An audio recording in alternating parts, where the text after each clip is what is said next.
ጀርባ የምታዩት የሶሪያው መሪ አህመድ ሸርዕ ሁለት ወንድሞቹን ከከፍተኛ የመንግስት ባለስልጣንነት ቦታ ማንሳቱን ነው።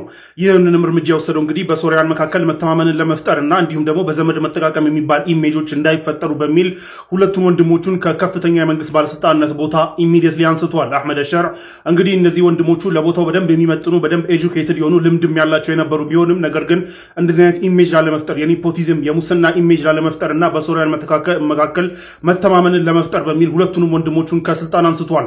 አንደኛው ወንድሙ እዚህ ጋር የምታዩት ማሂር አሸርዕ የሚባለው ወንድሙ ሲሆን ከነበረበት ከፍተኛ መንግስት ባለስልጣን ቦታ ተነስቷል። ማሂር አሸርዕ ሚስቱ ሩሲያዊት ነች። እሱም ሩሲያኛ በደንብ አቀላጥፎ የሚናገር መሆኑን ተከትሎ ምናልባትም ከአገሪቷ ውስጥ ካለ ከፍተኛ የውሳኔ ቦታ ላይ ቢነሳም ግን ምናልባትም በሩሲያ የሶሪያ አምባሳደር ተደርጎ ሊሾም ይችላል። ይህንን ስኪሉን በጥቅም ላይ እንዲያውልና ሀገሩ እንዲቀድም በሚል ሩሲያኛ ስለሚናገር ምናምን አምባሳደር ሊደረግ ይችላል ተብሎ ይገመታል። ሁለተኛው ወንድሙ ደግሞ እዚህ ጋር የምታዩት ሐዚም አሸርዕ የሚባለው ነው። ሐዚም አሸርዕ እንግዲህ እንዳባታቸው በደንብ ኢኮኖሚስት ነው። የታወቀ ሪናውንድ ኢኮኖሚስት ነው። በደንብ የተማረ ሰው ነው። ለቦታው የሚመጥን ቢሆንም እንግዲህ እሱም ይህንን ኢሜጅ ላለመገንባት በሚል እንግዲህ እሱም ከስልጣን መነሳቱ ታውቋል። ሁለቱም ወንድሞቹን ከስልጣን አንስቷል።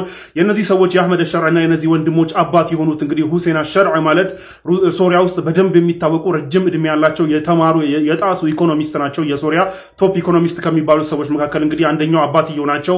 እኒህ አባት እንግዲህ ከወራት በፊት የሁለቱ ወንድሞቹ የአህመድ አሸርዕ ሁለቱ ወንድሞች ሐዚም እና ማሂር እጃቸው ሳይነካካና እንዲሁም በሙስና ሳይታሙ እንዲሁም ይህንን ኢሜጃቸውን ሳያበላሹ ከስልጣን በቅርቡ ይወርዳሉ ብለው ተናግረው ጥቆማ ሰጥተው ነበረ።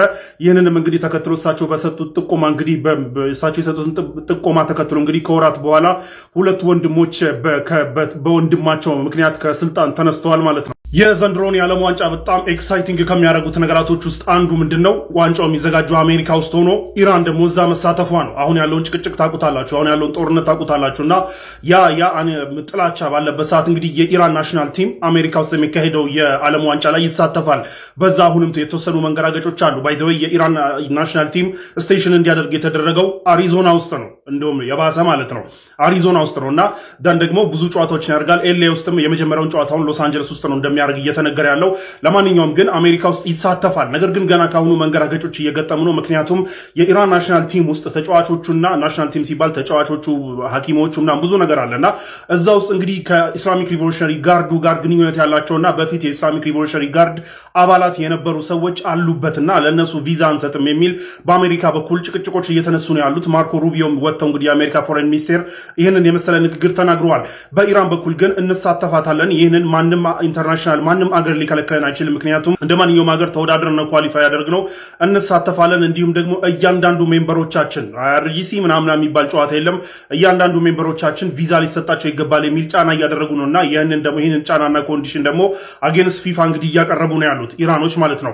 ለማንኛውም ኤክሳይቲንግ የሚያደርገው ምንድነው? ይህ በዚህ ጦርነት መካከልና በዚህ ጥላቻ መካከል የኢራን ሪቮሉሽነሪ ጋርድ አባላት ሁሉ ያሉበት የኢራን ናሽናል የፉትቦል ቲም ኦር ናሽናል የብሔራዊ ቡድን የኢራን ብሔራዊ ቡድን ጠላት የሚባሉ ሀገር ውስጥ እንግዲህ አሜሪካ ውስጥ ሂዶ የሚያደርጋቸው ጨዋታዎች እዛ ምን ያህል በጣም ሚሊዮን ቲንግስ ኩድ ሃፕን እና ብዙ ነገራቶች ሃፕን ሊያደርጉ ይችላሉ። ከአሜሪካውያን ድጋፍ ሊያገኙ ይችላሉ። ከአሜሪካውያን ተቃውሞ ሊያገኙ ይችላሉ። በጣም ብዙ ዊርድ ነገራቶች ሃፕን ሊያደርጉ ይችላሉ። ለማንኛውም ግን የኢራን ናሽናል ቲም ግን ከባንዲራ ጀምሮ ይሄ ልክ እና አሜሪካ የሚደግፉት የሆነ አንበሳ ምናምን ያለበት ባንዲራ አለ፣ የድሮ የሻሁ ያን የመሰለ ባንዲራ በተአምር እንዳይውለበለብ ባንዲራችን እንዲከበር ናሽናል አንተማችን ኦር ብሔራዊ መዝሙራችን እንዲከበር የመሳሰሉ ኮንዲሽኖች ገና ካሁኑ እያስቀመጡ ነው ያሉት። ሚሊዮን ቲንግስ ኩድ ሃፕን። ነገር ግን በጣም ኤክሳይቲንግ የሚያደርገው አንዱ የኢራን ናሽናል ቲም አሜሪካ ውስጥ ጨዋታ ማድረጉ ነው።